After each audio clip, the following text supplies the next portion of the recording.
Hi friends, எல்லாருக்கும் வணக்கம். எல்லோரும் எப்படி இருக்கீங்க? நம்ம சேனலை சப்ஸ்கிரைப் பண்ண எல்லாருக்குமே ரொம்ப ரொம்ப நன்றி. இந்த விலாக் பார்த்திங்கன்னா எங்களோட வெட்டிங் டேக்கு ஒரு 4 days முன்னாடி சாட்டர்டே போல் எடுத்த விலாக் தான். ஸோ ரொம்ப லேட்டாக தான் போஸ்ட் பண்ணுறேன், சாரி.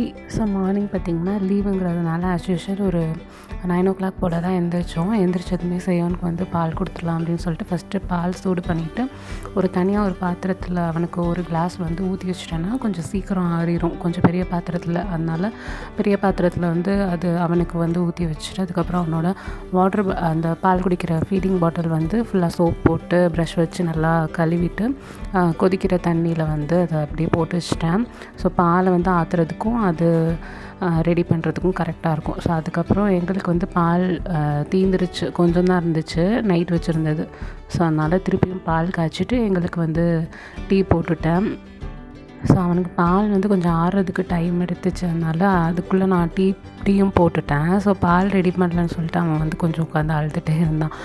அவனுக்கு வந்து காலைல எழுந்ததும் பால் வந்து கொடுத்துடணும், இல்லாட்டி ரொம்ப அழுவான். அதனால் அவன் வந்து அப்படியே கிச்சன்லேயே வந்து கீழே உட்காந்துக்கிட்டான் பால் கொடுக்கலன்னு சொல்லிட்டு. அதுக்கப்புறம் அவனை தூக்கிட்டு போய் ஹாலில் உட்கார வச்சுட்டு அவனுக்கு வந்து பால் கொடுத்துட்டு அப்படியே நாங்களும் வந்து டீ குடிச்சிட்டு இருந்தோம்.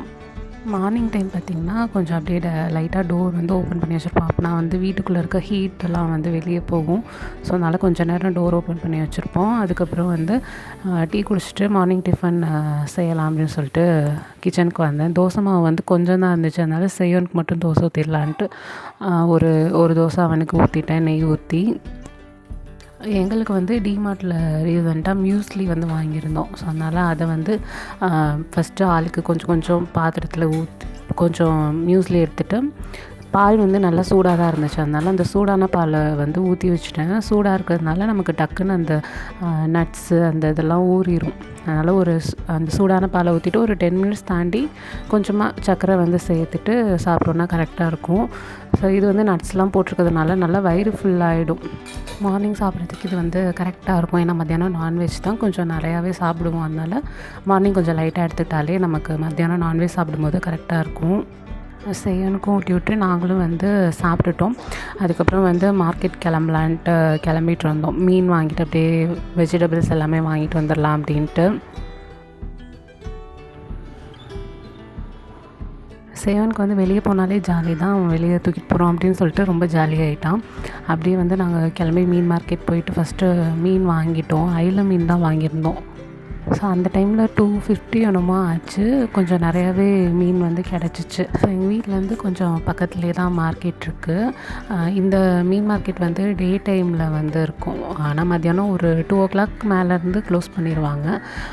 அதுக்கப்புறம் வந்து இங்கே பக்கத்துலேயே மார்க்கெட் எல்லாமே இருக்குது. ஸோ அதனால் டக்குன்னு போயிட்டு வந்துடலான்ட்டு அப்படின்னு சொல்லிட்டு வீட்டில் பக்கத்தில் இருக்கிற மார்க்கெட்டுக்கே போயாச்சு. இங்கே வந்து பார்த்திங்கன்னா மீன் வந்து க்ளீன் பண்ணி தரதுக்கு தனியாக ஒரு அமௌண்ட் வாங்குவாங்க, 20 இல்லாட்டி 30 வாங்குவாங்க. ஸோ அவங்கக்கிட்ட க்ளீன் பண்ண கொடுத்துட்டு க்ளீன் பண்ணி வாங்கிட்டும் வந்தாச்சு. அப்படியே வந்து பக்கத்தில் மார்க்கெட்டுக்கும் போகணும், வெஜிடபிள்ஸு அதெல்லாம் வாங்கலாம் அப்படின்னு சொல்லிட்டு. வீக்கெண்ட்ஸில் போனோம்னா இங்கே பயங்கர கூட்டமாக தான் இருக்கும். அதுவும் இந்த ஃபிஷ்ஷு க்ளீன் பண்ணுற இடத்துல தான் ரொம்ப கூட்டமாக இருக்கும். நம்ம லைனில் நின்று பண்ணுற மாதிரி இருக்கும். ஸோ வாங்குறது டக்குன்னு வாங்கிடலாம், பட் க்ளீன் பண்ணுறதுக்கு ஒரு 20 minutes போல் வந்து வெயிட்டிங் நிற்கிற மாதிரி இருக்கும். அதுக்கப்புறம் நான் வாங்கிட்டு அப்படியே ஆப்போசிட்டில் வந்து செய்யணும், அவங்க அப்பாவும் பைக்லேயே வெயிட் பண்ணிகிட்டு இருந்தாங்க. நான் மட்டும் போய் வாங்கிட்டு அப்படியே அவங்க கூட வந்து மார்க்கெட்டுக்கு அப்படியே கிளம்பியாச்சு.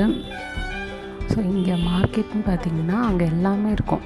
அதாவது மாவு கடை, துணி கடை, செப்பல், அதுக்கப்புறம் வீட்டுக்கு தேவையானது, ஸோ அந்த மாதிரி ஸ்கூலுக்கு தேவையான பசங்களுக்கு தேவையானது அப்படின்னு சொல்லிட்டு எல்லாமே அந்த மார்க்கெட்டில் இருக்கும். இந்த மாதிரி ஒவ்வொரு இடத்துலையும் கொஞ்சம் டிஸ்டன்ஸில் வந்து இந்த மாதிரி மார்க்கெட் வந்து இருக்கும். ஸோ அங்கேயே வந்து நமக்கு எல்லாமே கிடைக்கும். நான் வந்து இப்போ ரீசெண்டாக ரெகுலராக அந்த தாத்தா கடையில் தான் எல்லாமே வாங்குறது. ஸோ அவர் கடைக்கு போனேன், நல்லா ஃப்ரெஷ்ஷாக வச்சுருந்தார் அன்றைக்கி காலையில். ஸோ அதனால் கொஞ்சம் வெஜிடபிள்ஸு ஃப்ரெஷ்ஷாக இருந்துச்சு, அதனால் வெஜிடபிள்ஸு தக்காளி எல்லாமே வாங்கிட்டு வந்துட்டேன். மோஸ்ட்லி தக்காளி பார்த்திங்கன்னா ஃப்ரெஷ்ஷாகவே இருக்காது இந்த நைட் டைமு வீக் டேஸ்லலாம் போனால். பட் அன்றைக்கி நல்லா ஃப்ரெஷ்ஷாக வச்சுருந்தாங்க, நல்ல நல்ல தக்காளியாக இருந்துச்சு. அதனால கொஞ்சம் நிறையவே அப்போ வந்து வாங்கியாச்சு. கொடுத்துட்டாங்க.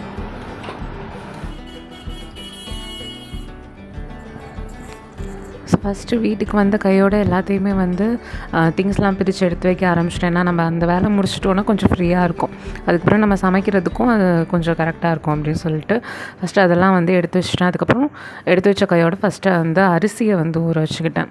ஏன்னா அரிசி ஊறிச்சுன்னா அதுக்கப்புறம் நம்ம ஒலை வச்சு அதுக்கு டைம் எடுக்கும்ல, அதனால் ஃபஸ்ட்டு அரிசியை ஊற வச்சுட்டு அது ஒரு 10 நிமிஷம் ஊறினதுக்கப்புறமா ஒலை வந்து வைப்பேன். ஒலை வைக்கிற கேப்புக்குள்ளே வந்து வெங்காயம் பூண்டு இதெல்லாம் உரிச்சு வச்சிடலாம் அப்படின்னு சொல்லிட்டு வெங்காயம் பூண்டுலாம் எடுத்து வச்சேன். அதுக்கப்புறம் வந்து ஃபஸ்ட்டு எடுத்து வச்சுக்கிட்டேன். அதுக்கப்புறம் ஒலை வச்சுட்டு அதெல்லாம் உரிக்க ஸ்டார்ட் பண்ணால் கரெக்டாக இருக்கும் அப்படின்னு சொல்லிட்டு ஒலை வைக்கிறதுக்கு வந்து ரெடி பண்ணேன். அப்போ வந்து தண்ணி காலியாச்சு, அதனால் கேன்லேருந்து எடுத்து ஊற்றுனேன்.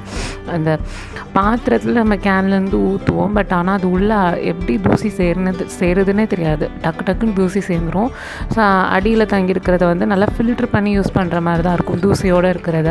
ஸோ அதெல்லாம் க்ளீன் பண்ணி திரும்பியும் தண்ணியெலாம் ஃபில் பண்ணிட்டு அப்புறம் ஒலை வச்சுட்டேன். அதுக்கப்புறம் பூண்டு சின்ன வெங்காயம் அப்புறம் முருங்கைக்காய் போட்டு தான் மீன் குழம்பு வைக்கலான்ட்டு, அதனால் முருங்கைக்காய் அதெல்லாம் வந்து கட் பண்ணிகிட்டு இருந்தேன்.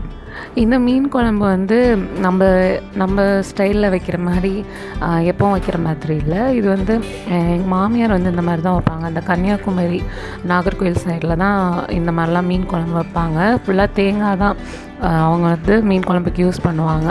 ரொம்ப ஈஸியான ஒரு மீன் குழம்புனே சொல்லலாம். நம்ம இதுக்கு வந்து தக்காளி வெங்காயம் அப்படின்னு சொல்லிட்டு பூண்டு இதெல்லாம் உரித்து கட் பண்ணுறதுக்கு டைம் எடுக்கும். இது வந்து டக்குன்னு தேங்காவை துருவிட்டாலே போதும், ஈஸியாக செஞ்சிடலாம். இதுக்கு பார்த்திங்கன்னா ஒரு அரை மூடி தேங்காவை துருவி எடுத்துக்கிட்டேன். ஸோ அதை அப்படியே சேர்த்துட்டு ஒரு 4-5 சின்ன வெங்காயம் 2 பல் பூண்டு சீரகம் மஞ்சள் தூள் மிளகாத்தூள் மல்லித்தூள் இதெல்லாம் வந்து அதில் சேர்த்துட்டு மிக்ஸி ஜாரில் சேர்த்துட்டு அதை கொஞ்சம் தண்ணி ஊற்றி நல்லா அரைச்சிக்கிட்டேன். மிளகாத்தூள் மல்லித்தூள்லாம் நமக்கு பத்தலைன்னா டேஸ்ட்டு பார்த்து நம்ம சேர்த்துக்கலாம். எனக்கு வந்து மோஸ்ட்லி எவ்வளோ செலவாச்சுன்னா ஒரு 5 டேபிள் ஸ்பூன் மல்லித்தூள் ஒரு 2 டேபிள் ஸ்பூன் மிளகாத்தூள் செலவாச்சு. மீன் குழம்பு தூள் சேர்த்தாலும் நமக்கு டேஸ்ட்டு நல்லாயிருக்கும். ஒரு 3 டேபிள் ஸ்பூன் பக்கம் மீன் குழம்பு தூள் வந்து நம்ம சேர்த்துக்கலாம். சப்போஸ் மீன் குழம்பு மசாலா சேர்க்குறீங்கன்னா மிளகாத்தூள் வந்து கொஞ்சம் டேஸ்ட்டு பார்த்துட்டு சேருங்க. ஏன்னா ரெண்டுமே சேர்க்கும்போது காரம் வந்து டக்குன்னு அதிகமாகிடும். மீன் குழம்பு மசாலாவில் ஆல்ரெடி காரம் இருக்கும். ஸோ அதனால் பார்த்துட்டு அளவாக சேர்க்கணும். ஃபஸ்ட்டு இந்த மசாலா பேஸ்ட்டை வந்து நல்லா அரைச்சிக்கிட்டு அதுக்கப்புறம் வந்து ஒலை வந்து கொதிச்சிருச்சதுனால அரிசியை போட்டுட்டேன்.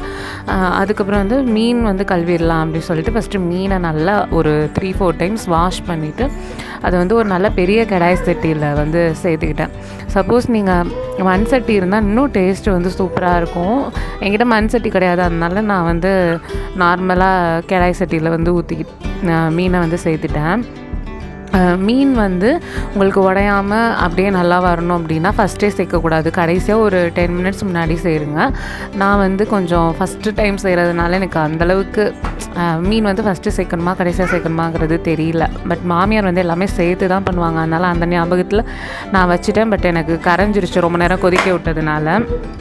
ஃபஸ்ட்டு மீனை சேர்த்துட்டு அதுக்கப்புறம் நம்ம அரைச்சி வச்ச பேஸ்ட்டை சேர்த்துட்டு அதுக்கப்புறம் நமக்கு தேவையான அளவு தண்ணியும் கொஞ்சம் கெட்டியாக இருக்கிற மாதிரி ரொம்ப தண்ணியாக இருக்கிற மாதிரி நம்ம நார்மலாக மீன் குழம்பு வைக்கிறதுக்கு கொஞ்சம் தண்ணியாக வைப்போம். பட் இதுக்கு லைட்டாக கெட்டியாக இருக்கணும், அப்போ தான் நல்லாயிருக்கும் சாப்பிட. அதனால கெட்டியாக இருக்க மாதிரி தண்ணி ஊற்றிட்டு அதில் வந்து நான் கட் பண்ணி வச்சுருக்க முருங்கைக்காவும் சேர்த்துக்கிட்டேன். அதுக்கப்புறம் ஒரு தக்காளியை வந்து குட்டி குட்டியாக கட் பண்ணி அதையும் நல்லா கையிலே மசிச்சு சேர்த்துட்டு நல்லா கையிலே வந்து அந்த எல்லாத்தையும் மிக்ஸ் பண்ணி விடணும். அப்போனா டேஸ்ட் இன்னும் நல்லாயிருக்கும். அதுக்கப்புறம் வந்து ஒரு 2 பச்சை மிளகா வந்து நல்லா நடுவில் கட் பண்ணி அதையும் வந்து சேர்த்துக்கிட்டேன் காரத்துக்காக. ஸோ குழம்புக்கு வந்து அடுப்பில் வந்து கொதிக்கிறதுக்கு வச்சாச்சு. அதுக்கப்புறமா ஃபிஷ் ஃப்ரை வந்து ரெடி பண்ணிடலாம் அப்படின்னு சொல்லிட்டு ஃபஸ்ட்டே ஃபிஷ் ஃப்ரைக்கு ரெடி பண்ணிடணும். பட் டைம் ஆனதுனால டக்குன்னு குழம்பு வச்சுட்டேன். அதுக்கப்புறம் ஃபிஷ் ஃப்ரைக்கு வந்து ஃபிஷ் ஃப்ரை மசாலா வந்து ஒரு 1/2 பாக்கெட் வந்து அந்த பாக்கெட்டில் 1/2 பாக்கெட் சேர்த்துட்டு அதில் கொஞ்சமாக உப்பு சேர்த்துட்டு அப்புறம் லைட்டாக தண்ணி தெளித்து விட்டு அதை வந்து மிக்ஸ் பண்ணிவிட்டு அதுக்கப்புறம் மீன் இருக்கும் பார்த்திங்களா, ஸோ அதை வந்து மசாலாவில் வந்து நல்லா பெரட்டி எடுத்து அதையும் வந்து எல்லாம் ஒரு பாத்திரத்தில் வச்சுட்டேன். ஸோ அதை வந்து மூடி போட்டு ஃப்ரீசரில் ஒரு 10 மினிட்ஸ் வச்சுருவேன். இங்கே குழம்பு ஓரளவுக்கு ரெடி ஆனதுக்கப்புறம் நான் அந்த ஃப்ரீசர்லேருந்து எடுத்து அந்த ஃபிஷ் ஃப்ரையும் வந்து ரெடி பண்ணிடலாம் அப்படின்னு சொல்லிட்டு. அந்த ஃபிஷ் ஃப்ரைக்கு வந்து எப்போவுமே இஞ்சி பூண்டு பேஸ்ட் வந்து சேர்த்துப்பேன். பட் இந்த டைம் வந்து சேர்க்கல, டைம் ஆனதுனால சரி ஓகே எல்லாமே செஞ்சிடலாம் அப்படின்ட்டு செஞ்சுட்டு இருந்தேன். அதுக்கப்புறம் இந்த குழம்புல வந்து டேஸ்ட் டேஸ்ட்டு பார்த்தப்ப கொஞ்சம் காரம் இதெல்லாம் கம்மியாக இருந்த மாதிரி இருந்துச்சு மசாலாலாம். அதனால எக்ஸ்ட்ராவாக மல்லித்தூள், மிளகாத்தூள், அப்புறம் உப்பு எல்லாமே சேர்த்துட்டு அப்படியே சாதம் வந்து ரெடி ஆகிடுச்சு. அதனால அதை வடிச்சிட்டு சாதம் இருந்த பர்னரில் வந்து இந்த குழம்பு சட்டியை வச்சுட்டு அதுக்கப்புறம் ஃபிஷ் ஃப்ரை வந்து ஃப்ரை பண்ணிடலாம் அப்படின்னு சொல்லிட்டு ஒரு ஃப்ரையிங் பேன் எடுத்து அதில் ஒரு 2 டேபிள் ஸ்பூன் ஆயில் ஊற்றிட்டு அந்த ஃபிஷ்ஷை வந்து வச்சுட்டேன். கொஞ்சம் ஒரு மீடியம் ஃப்ளேமில் வச்சு நம்ம ரொம்ப நேரம் அந்த ஃபிஷ்ஷை வந்து அப்படியே அந்த ஃப்ரையிங் பேனில் வச்சுருந்தோன்னா நல்லா வந்து ஃப்ரை ஆகிடும். அப்போ நல்லா ஃப்ரை ஆகிடுச்சுன்னா அதுக்கப்புறம் நமக்கு நல்லா திருப்பி போடுறதுக்கு ஈஸியாக இருக்கும். சப்போஸ் ஃப்ரை ஆகாமல் நம்ம திருப்பி போட்டோம்னா இந்த பாதி சட்டியில் ஒட்டிக்கும், இந்த சதையெல்லாம் பிஞ்சு வரும், அந்த மாதிரி இருக்கும். ஸோ ஓரளவுக்கு இந்த அளவுக்கு எண்ணெய் ரொம்ப அதிகமாகவும் ஊற்றக்கூடாது. ஒரு 2 டேபிள் ஸ்பூன் அவ்வளோதான் அந்த பேனில் எண்ணெய் இருக்கணும், அவ்வளோதான், அந்தளவுக்கு தான் ஊற்றணும். ஸோ எக்ஸ்ட்ராவாக கொஞ்சம் கருவேப்பிலையும் ஃப்ரை பண்ணும்போது போட்டுக்கிட்டேன். ஃபிஷ் ஃப்ரை ரெடி ஆகிடுச்சு. அதுக்கப்புறமா குழம்பு சாதம் எல்லாமே ரெடி ஆகிடுச்சு. ஸோ சாதம் வடிச்சிருக்கிறதுக்கு வச்சுருந்தேன் பார்த்திங்களா. ஸோ தண்ணி வடித்ததுக்கப்புறமா அதை எடுத்துகிட்டு எல்லாருமே வந்து சாப்பிட்டாச்சு. சேவன் பார்த்திங்கன்னா அந்த ஃபிஷ் இதெல்லாம் வந்து சாப்பிட மாட்டான். அதனால் அவனுக்கு தயிர் சாதம் வந்து ஃபஸ்ட்டு ஊட்டி விட்டு அதுக்கப்புறம் என்னோடய ஹஸ்பண்டுக்கு வந்து சாப்பாடு வச்சுட்டு அதுக்கப்புறம் சேவன் கூட்டினதுக்கப்புறமா நான் சாப்பிடுவேன்.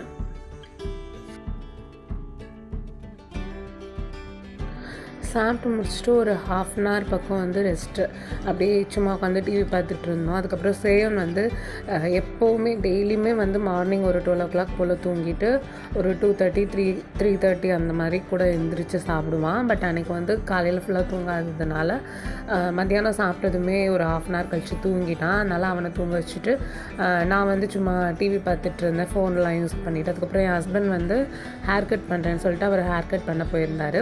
அவர் போயிட்டு வந்துட்டு நாங்களும் எல்லாருமே ரெடி ஆகிட்டு டீ எல்லாம் குடிச்சிட்டு வெட்டிங் டேக்கு வந்து ட்ரெஸ் எடுக்கலாம் அப்படின்னு சொல்லிட்டு ஃபஸ்ட்டு எனக்கு எடுத்துடலாம் அப்படின்னு ட்ரெண்ட்ஸ்க்கு போயாச்சு. ட்ரெண்ட்ஸில் வந்து குர்தாஸ் தான், அதாவது டாப்ஸ் மாதிரி எடுத்துக்கலாம் அப்படின்ட்டு தான் பிளான் பண்ணியிருந்தேன். ஸோ அதுக்கு வந்து வீட்டிலே ஏதாவது ஃபேண்ட்டு ஆல்ரெடி நம்ம நிறையா வச்சுருக்கோம்ல லெகின்ஸு, ஸோ அதுக்கு மேட்சிங்காக வந்து பார்த்துக்கலாம் அப்படிங்கிற மாதிரி பிளான் பண்ணியிருந்தேன். பட் ஆனால் அது அந்த டைம் பார்த்திங்கன்னா இந்த மாதிரி சைடில் நிறைய ஹேங்கரில் வச்சுருப்பாங்க. எனக்கு வந்து அதில் ஒன்று கூட பிடிக்கல, ரேட்டும் ஜாஸ்தியாக இருக்கும். பட் ஆனால் இந்த டேபிளில் வந்து ஒரு 600க்கு டாப்ஸ் மடித்து வச்சுருப்பாங்க. அதெல்லாம் பார்த்திங்கன்னா சூப்பராக இருக்கும். அதிலவே வந்து எப்போவும் போல் அதிலே எடுத்துடலாம் அப்படின்னு சொல்லிட்டு அதில் தான் டாப்ஸ் வந்து பார்த்துட்டு இருந்தேன், குர்த்தா மாதிரி. அதுக்கப்புறம் நான் 2-3 சூஸ் பண்ணி வச்சுருந்தேன். அதுக்கப்புறம் என் ஹஸ்பண்ட் தான் வந்து ஒரு கடைசியில் டேபிளில் வந்து வச்சுருந்துருப்பாங்க. இந்த கலர் வந்து வச்சுருந்தாங்க போல், ஒரு மாதிரி வயலட்லேயே லைட் வயலட் கலரில் வச்சுருந்தாங்க. ஸோ அந்த கலரில் என்கிட்ட இது வரைக்கும் ட்ரெஸ் வந்து இல்லை. ஸோ அதனால் அதை வந்து ட்ரை பண்ணி பாரு அப்படின்னு சொல்லி ஹஸ்பண்ட் தான் அந்த இது செலக்ட் பண்ணி கொடுத்தாரு. அதுக்கப்புறம் ஒரு 4-5 ட்ரெஸ் எடுத்தேன் பார்த்திங்களா. அதெல்லாம் வந்து ட்ரை பண்ணி பார்த்தேன். எனக்கு வந்து இந்த ட்ரெஸ்ஸும் இப்போ போட்டிருக்கிறதும் அதுக்கப்புறம் கடைசியாக வந்து ஒரு க்ரீன் கலர் போட்டிருப்பேன். ஸோ அது ரெண்டுமே எனக்கு ரொம்ப பிடிச்சிருந்துச்சு. க்ரீன் வந்து நல்லாவே இருந்துச்சு எனக்கு. பட் ஆனால் சரி அந்த கலர் என்கிட்ட இல்லையே அப்படின்னு சொல்லிட்டு அதை எடுத்தாச்சு. ஹஸ்பண்டுக்கும் அதுதான் ரொம்ப பிடிச்சிருந்துச்சு, அதனால் அதையே எடுத்துகிட்டு அதுக்கு மேட்சிங்காக வந்து ஃபேன் ஷால் வந்து வீட்டில் இருக்க மாதிரி இல்லாமல் கான்ட்ராஸ்ட்டாக நம்ம கொஞ்சம் அது வந்து லைட் கலராக இருக்கிறதுனால கொஞ்சம் டார்க் கலராக போடலாம் அப்படின்னு சொல்லிட்டு பக்கத்துலேயே திருப்பூர் காட்டனில் வந்து அதுக்கு ஃபேண்ட்டு ஷால்லாம் மேட்சிங்காக வாங்கிட்டு அதுக்கப்புறம் வீட்டுக்கு வந்துட்டு ஆல்ரெடி கொஞ்சம் ஃபிஷ் ஃப்ரை பண்ணது இருந்துச்சு. அதுக்கப்புறம் தோசை மாவு இருந்துச்சு, அதனால் தோசை ஊற்றி சாப்பிட்டுட்டு அந்த ஃபிஷ் குழம்பும் கொஞ்சம் இருந்துச்சு, அதை வச்சே சாப்பிட்டுட்டோம். சேவன் வந்து சும்மா வெறும் தோசை சாப்பிட்டான்.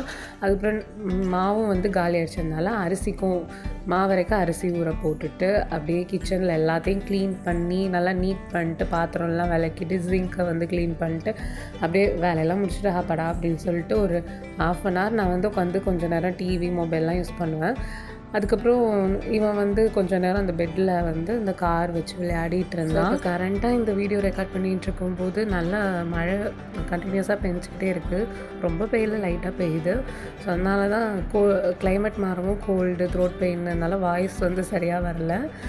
ஸோ அவ்வளோதாங்க இந்த வீடியோ பிடிச்சிருந்தா மறக்காமல் சேனலை சப்ஸ்கிரைப் பண்ணிக்கோங்க, வீடியோக்கு ஒரு லைக் போட்டுருங்க. இனி நெக்ஸ்ட் வீடியோவில் பார்க்கலாம். தேங்க்யூ ஃபார் வாட்சிங்.